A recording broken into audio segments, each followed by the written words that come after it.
Masih bersama kami pemirsa di Presisi Utama.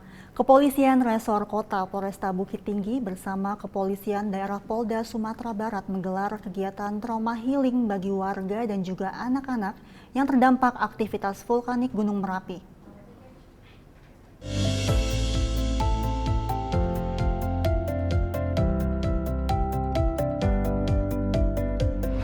Kepolisian Resor Kota Polresta Bukit Tinggi bersama Kepolisian Daerah Polda Sumatera Barat menggelar kegiatan trauma healing bagi warga dan juga anak-anak yang terdampak aktivitas vulkanik Gunung Merapi.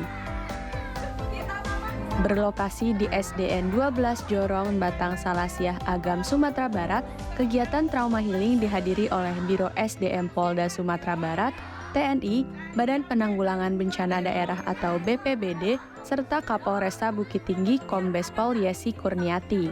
Sesi trauma healing merupakan respon cepat atas kecemasan yang dirasakan oleh masyarakat yang bermukim di lereng Gunung Merapi sebagai upaya untuk memulihkan kondisi psikologis masyarakat. Kapolresta Bukit Tinggi Kombes Pol Yesi Kurniati mengatakan program ini ditujukan untuk memberi dukungan mental kepada warga terutama anak-anak. Juga menjadi sarana edukasi bagi masyarakat tentang tindakan preventif dan keamanan dalam kondisi darurat. Tim trauma healing dari bagian psikologi Biro SDM Polda Sumatera Barat bahkan menghadirkan konselor berpengalaman mengorganisir berbagai aktivitas seperti sesi konseling kelompok, ceramah motivasi, dan aktivitas relaksasi. Dalam beberapa sesi yang dilakukan, masyarakat diberikan pengertian tentang pentingnya kesehatan mental, cara mengelola stres, serta teknik relaksasi untuk mengurangi ketegangan yang terjadi sebagai akibat dari kekhawatiran akan erupsi Gunung Merapi. Kapolresta Bukit Tinggi menambahkan, sesi trauma healing juga memberikan sosialisasi dan pembelajaran kepada warga dan anak-anak tentang bagaimana dan apa yang harus dilakukan ketika terjadi bencana erupsi Gunung Merapi. Hari ini kami mengadakan trauma healing untuk anak-anak yang berada di radius di atas 4,5 km dari kawah Gunung Merapi. Trauma healing ini dilakukan oleh para psikolog dari Biro SDM Polda Sumatera. Hari ini kita rencana di SD di Bukit Batavia ini, kemudian akan kita lanjutkan di posko terhadap masyarakat yang lain. Trauma healing ini kita juga melakukan sosialisasi dan pembelajaran kepada anak-anak bagaimana mereka apa yang harus dilakukan ketika erupsi Gunung Merapi itu betul-betul terjadi, bagaimana upaya-upaya penyelamatan diri untuk mereka sendiri.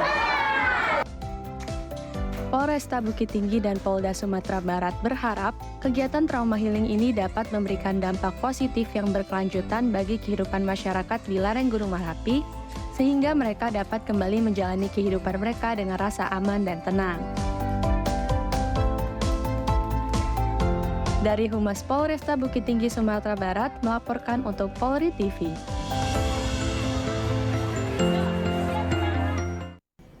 Pemirsa, kita beralih ke berita luar negeri. Pemerintah kota Los Angeles membuka tempat penampungan unik untuk melayani populasi tunawisma yang terus bertambah.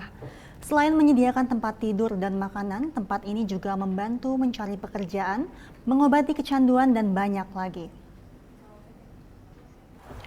Dibangun sejak 2022, penampungan tunawisma Northeast New Beginnings di Los Angeles ini resmi dibuka 3 Januari kemarin.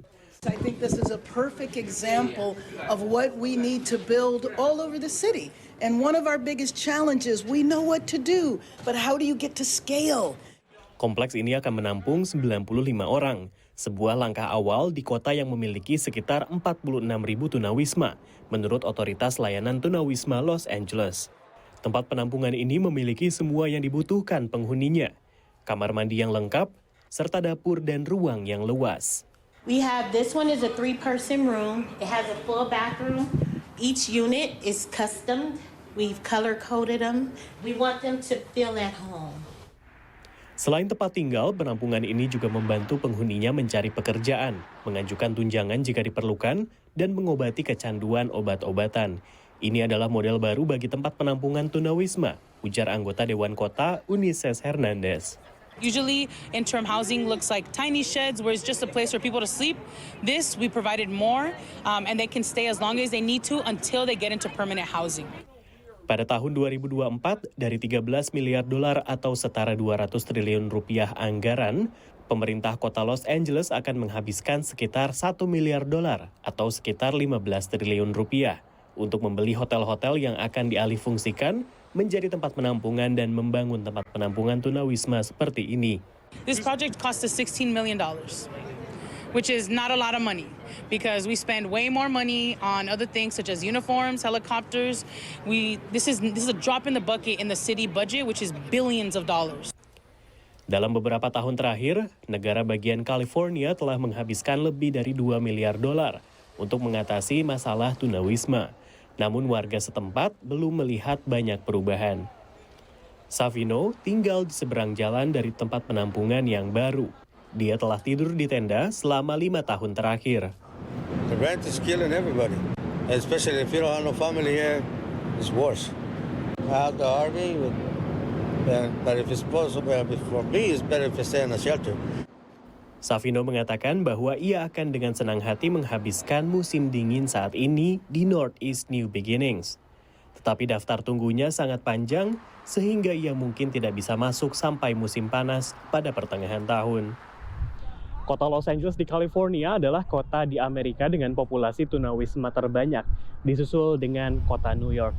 Jumlah tunawisma di Amerika Serikat naik 12% pada tahun 2022 akibat pandemi COVID, dan naik lagi 12% pada tahun 2023 karena tingginya biaya hidup.